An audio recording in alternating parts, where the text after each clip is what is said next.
Nag-file kami ng motion for reconsideration at may kaakibat na prayer request na sana i-lift na yung kanyang suspension. Napakahaba ng 6 months eh. Formal nang hiniling ni suspended Bamban Tarlac Mayor Alice Go sa Office of the Ombudsman na ibalik siya sa pwesto. Ayon sa kanyang abogado na si Attorney Stephen David, napakatagal ng 6 na buwang preventive suspension na ipinataw sa alkalde. Paliwanag nito, wala namang malakas na ebidensya laban sa alkalde. Hindi naman kami naniniwala malakas ang ebidensya, which is kailangan yung patunayan. Nakikiusap kami na malip agad yung suspension. Naghain kanina ng motion for reconsideration si Go sa Ombudsman sa pamamagitan ng kanyang legal team.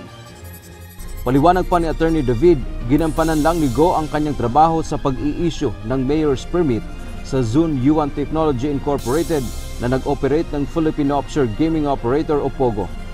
Kasama sa kanilang isinumite sa Ombudsman ang lisensya ng kumpanya mula sa Philippine Amusement and Gaming Corporation o PAGCOR.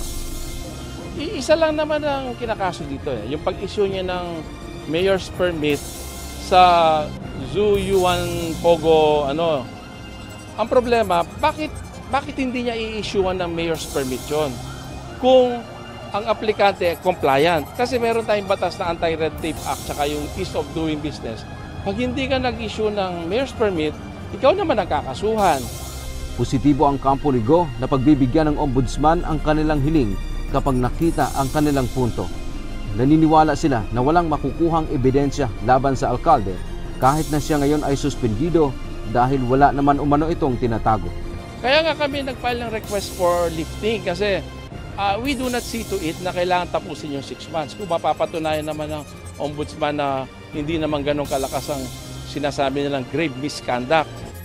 Dante Amento, UNTV, News and Rescue. Diyos ang aming sandigan, serbisyo publiko ang aming pinahahalagahan.